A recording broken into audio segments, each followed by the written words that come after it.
Olá pessoas, eu sou o Miguel e eu sou o Léo e esse é o canal Piuí. No dia da publicação desse vídeo está estreando nos cinemas Vidro, um filme que encerra uma saga iniciada lá em 2000 pelo M. Night Shyamalan. E para você poder assistir Vidro... Tu sempre muda a pronúncia do nome, antes vai Shyamalan, Shyamalan... É Shyamalan. Shyamalan? É. Tá bom. E para você poder assistir Vidro, entendendo melhor toda a história e os filmes que já aconteceram, a gente decidiu fazer esse videozinho esperto aqui que vai ser dividido em duas partes. Hoje a gente vai falar sobre Corpo Fechado e Fragmentado. E semana que vem nós vamos falar sobre Vidro e todas as conexões que podem surgir e que com certeza vão surgir.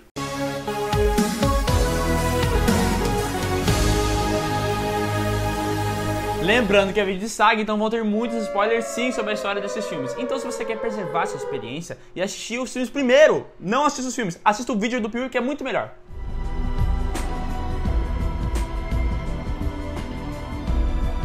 Corpo Fechado é um filme de 2000, escrito, dirigido e produzido pelo M. Night Shyamalan. O filme conta a história de David Dunn. Ele é o segurança de um estádio de futebol e quando ele tá voltando pra casa após fazer uma entrevista de emprego, o trem que ele tá sofre um acidente, matando todos os passageiros, exceto um. Ele mesmo, o David, que sai completamente ileso, sem sofrer nenhum dano. Nenhum arranhãozinho. Essa notícia ganhou muita repercussão na mídia e acabou chegando até os ouvidos de Elijah Price, um homem que nasceu com uma doença rara na qual os seus ossos se quebram muito facilmente. Essa condição rendeu a ele o apelido de Senhor Vidro e uma vida muito reclusa, passada basicamente dentro de casa e em quartos de hospitais com a única companhia que ele sempre teve e sempre amou: histórias em quadrinhos. Elijah atrai o David e o filho dele. Ele chega lá e se interessa muito pelo caso do cara. Ele fala, meu, como é que ele não sofreu nenhum dano? Ele pega e faz um paralelo com o caso dele. Ele pensa, eu tenho um corpo muito frágil, meus ossos são como se fossem vidro, e esse cara aqui é indestrutível, ele é o oposto de mim. E como ele é um cara muito fã de quadrinhos, ele meio que faz um paralelo. Se existe alguém muito frágil, existe alguém muito forte. E esse cara forte pode ser um herói que vai proteger as pessoas. E essa pessoa pode ser o David. A maneira como o Elijah atraiu o David e o filho dele é bem interessante. Ele largou uma carta no para-brisa do David fazendo a seguinte pergunta: você já ficou doente alguma vez? E aí o David começa a tentar se lembrar e ele nunca teve uma gripe, ele nunca teve febre, ele nunca teve dor de garganta, ele nunca encravou uma unha. Caramba! Porra! Outra coisa muito legal é que no início do filme ele já mostra que não vai ficar sendo um filmezinho clichê, ele vai quebrar vários paradigmas. Então o Elijah não vai lá buscar o David Dunn pra tentar se curar, porque talvez o gene dele tenha alguma coisa que possa curar a situação dele. Não tem nada a ver disso. Ele se interessa pelo David porque o cara é muito forte. Ele fala, meu, como eu gosto muito de gibi, eu li a minha vida inteira isso aqui, quero um herói pro mundo. E cara, isso tem todo sentido dentro da história do filme. E lá no final do filme você vai entender ainda melhor por que ele se interessou pelo David. O David não leva muito a sério esse papinho de herói no mundo e tal, ele pensa, puta, esse cara é maluco, velho. Mas, a partir desse momento, ele começa a se testar. Ele começa a se testar com várias coisas, ele percebe que ele não é um ser humano normal, não. Porque ele tem super força, ele tem super resistência e ele tem até um instinto que permite que quando ele toca nas pessoas, ele consiga ver atos de maldade que elas já cometeram ou que elas vão cometer. Tipo um instinto aranha. É muito interessante ver o jeito que Corpo Fechado aborda essas descobertas do David. Porque, velho, não é que nem filme de herói que ele... ai, fiz o poder, nossa, que divertido, sou um super-herói. Não, é uma parada muito mais realista. Então, ele meio que reprimiu a vida inteira dele o verdadeiro eu. Esse negócio que ele tinha de super força. E em um caso específico, reforça tudo isso. Porque uma vez, num acidente de carro que ele teve com a mulher dele, pra salvar ela, ele arrancou a porta do carro, velho.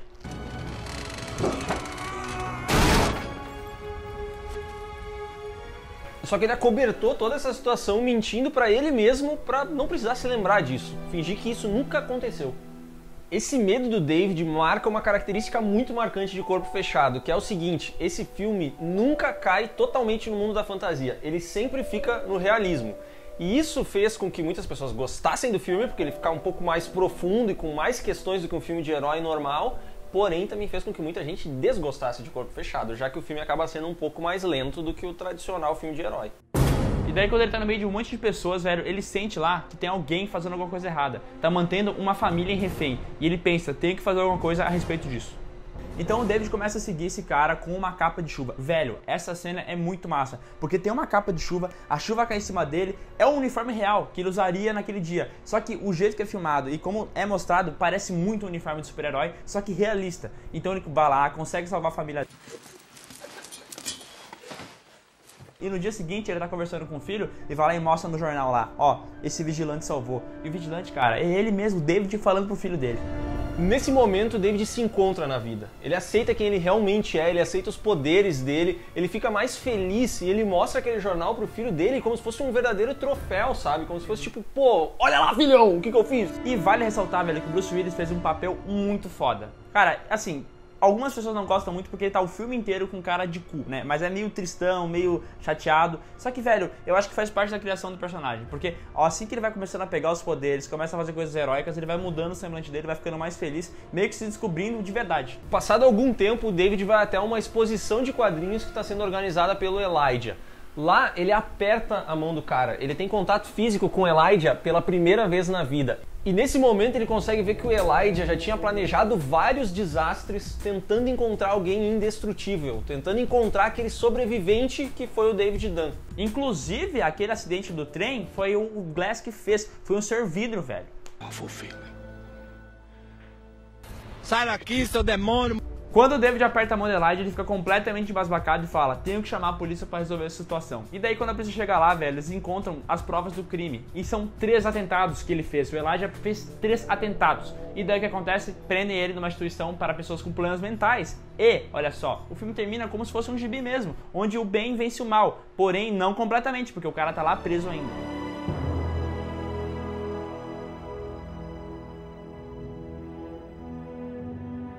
Corpo Fechado recebeu avaliações positivas por parte da crítica e tirou do M. Night Shyamalan qualquer rótulo que poderia existir de diretor de um filme só, já que ele recente tinha dirigido O Sexto Sentido, que foi o grande hit de 99.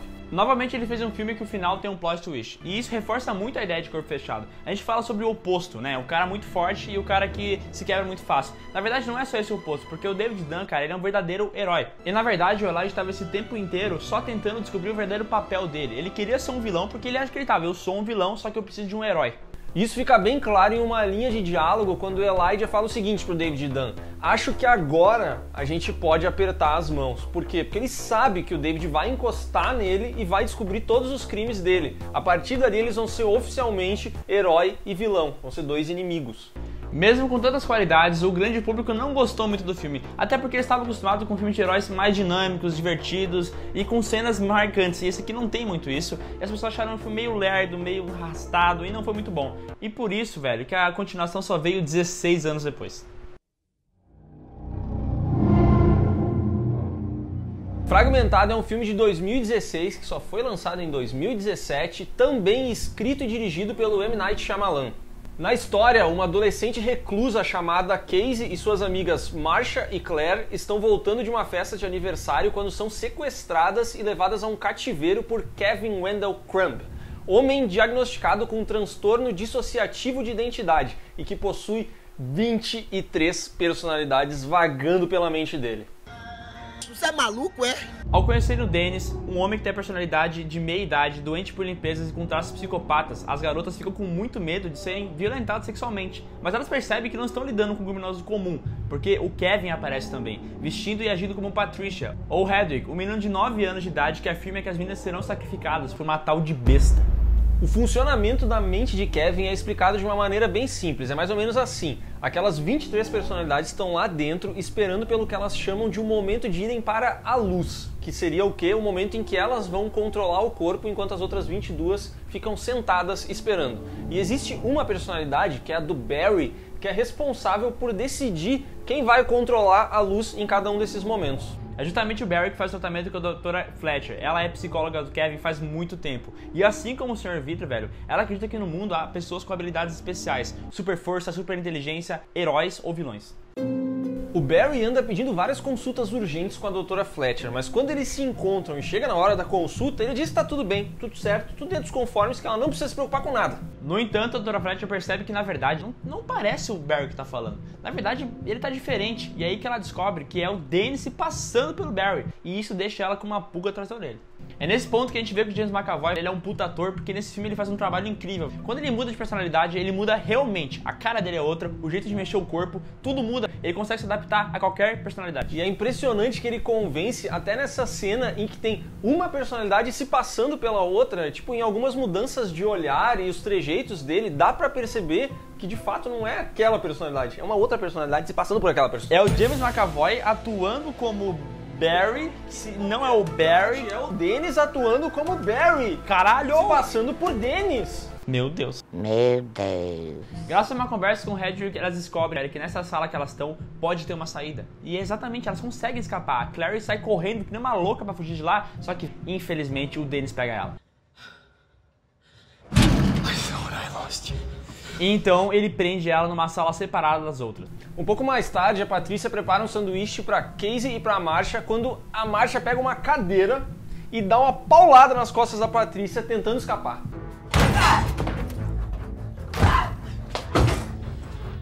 Mas ela é pega logo depois e, assim como aconteceu com a outra menina, é botada numa sala sozinha de castigo. Antes de fazer essa treta toda, ela conversa com as meninas e explica por que elas estão ali, velho. Na verdade, eles pegaram essas meninas porque elas são puras, elas nunca realmente sofreram de verdade. Elas não sofreram! Sozinha, a Casey começa a forçar uma amizade com o Hedwig porque ela ouviu falar que tem uma janela no quarto dele. Então ela tá pensando, pô, eu preciso fugir por essa janela. Só que quando o Hedwig finalmente leva ela até o quarto dele, na verdade não tem janela nenhuma, tem um desenho de papel na parede, que é uma janela. E daí ele faz assim, janela fechada, janela aberta, janela fechada, janela aberta. E é importante lembrar disso por quê? Porque o Hedwig é uma criança, né? Então ele é todo bobão, burrinho. Ele faz umas coisas muito idiota. Só que ele mostra uma parada muito louca pra ela. Ele fala, Movimentos de dança incríveis.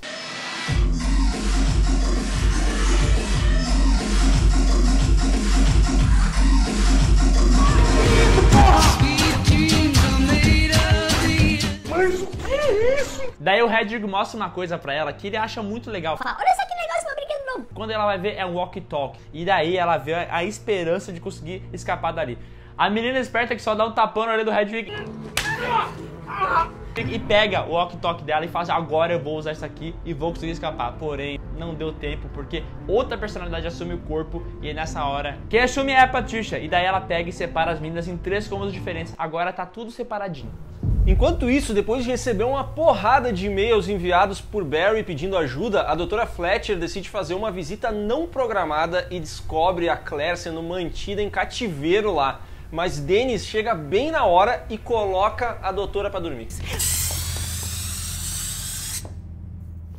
Com tudo sob controle, o Dennis sai dali e vai pra onde ele e Patricia acreditam ser o ponto de nascimento da besta, um vagão de trem vazio. É lá que a besta acorda, volta pra casa e encontra a Dra. Fletcher novamente consciente, escrevendo alguma coisa em um papel. E aí que ela é morta, velho, pela besta, com um fatality dos bons. Fatality. Lembra que a gente falou que a Dra. Fletcher também acredita em pessoas com superpoderes? Que nem o Sr. Vidro? Porém, aqui é diferente a justificativa, porque segundo ela, quando as pessoas têm esse transtorno, que nem o Kevin tem, que tem várias personalidades, eles acabam mudando não só o pensamento, mas sim as características físicas da pessoa. Isso significa que uma personalidade pode ser, por exemplo, alérgica à picada de abelhas. E se ela for picada, ela realmente vai ter graves problemas. Agora, se quem estiver assumindo o corpo for outra personalidade, não necessariamente ela vai ser alérgica a abelhas. Pode ter uma personalidade que ergue, sei lá, 3 vezes o seu peso. E outra personalidade que salta 5 metros ou que corre muito rápido. A cada mudança de identidade é como se o cérebro do Kevin liberasse novas áreas e cada uma dessas áreas acaba de fato revelando novas habilidades especiais. Isso faz todo sentido com a ciência que eu conheço. É claro. Ainda presa, a Casey encontra no computador uma série de vídeos das outras personalidades do Kevin. E um deles, ela percebe o Muro de Chaves pendurado. Ela pega, escapa e corre para tentar salvar as outras garotas. Porém, quando ela chega lá, ela acaba vendo elas sendo literalmente devoradas pela besta. Ela consegue trancar a besta em uma sala. Mas a criatura se solta e encontra a Casey no momento em que ela tá lendo aquele papelzinho escrito pela Dra. Fletcher antes dela morrer. E esse bilhete parece revelar a única fraqueza da besta: ouvir o seu verdadeiro nome completo.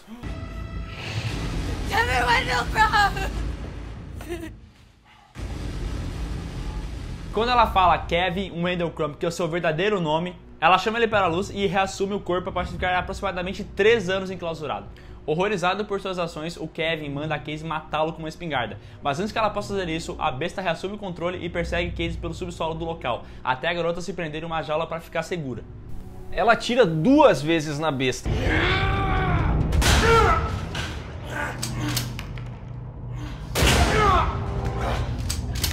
Que se mantém firme e começa a dobrar as barras da jaula em que Casey se trancou. Mas o ataque da besta acaba quando ela vê inúmeras cicatrizes no corpo de Casey.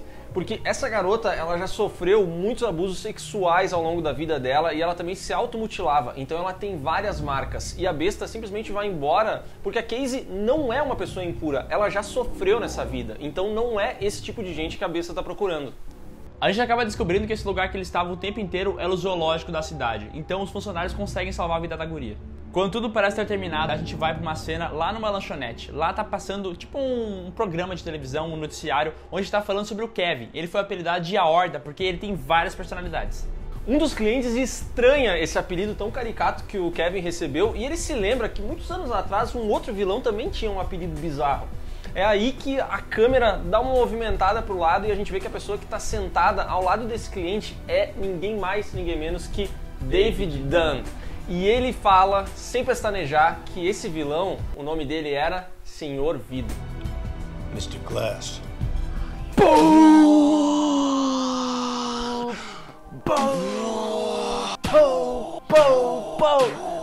Porra, pelo amor de... Fragmentado foi um sucesso, velho, tanto na crítica quanto na bilheteria. E esse filme também foi um sucesso na internet, porque muita gente ficou falando sobre teorias desse filme, então movimentou muito. Ele recebeu elogios principalmente por causa da direção do Shyamalan, que foi muito boa, e pelas atuações do James McAvoy e da Anya Taylor-Joy. Cara, eles são muito bons nesses filmes, eles entregam exatamente o que os personagens precisavam. Esse foi considerado o melhor projeto do Shyamalan desde Sinais, que foi lançado lá em 2002. E tudo isso refletiu nas bilheterias, porque Fragmentado faturou mais que 30 vezes o seu custo de produção. Caramba. Isso é muita grana, é muito acima da média de mercado. Então era claro que logo depois ia ter uma continuação. E semana que vem, aqui no Piuí, a gente vai falar justamente sobre ela, Vidro. Então fica ligado e me passei. Tá bom. Então é isso, pessoal. Gostaram desse vídeo? Se você gostou, por favor, dá o like, se inscreve e clica no sininho. Sabe por que tem que clicar no sininho? Porque semana que vem vai ter a segunda parte desse vídeo e você tem que ver. E não se esquece de seguir a gente nas redes sociais. Segue o Miguel, me segue, segue o Piuí. E, meus amigos, não se esqueçam, nós temos padrinho agora. Então se você quer ser um padrinho, ajudar o Piuí e participar do nosso grupo de Zap Zap, clica no link que tá aqui na descrição, vai lá, se informa melhor e semana que vem a gente se vê, meus queridos. Então, um forte abraço e um beijão. Tchau! Bate aí. Aqui. Agora aqui. Agora assim, cabecinha com cabecinha. E depois um beijo na boca. Essa porra.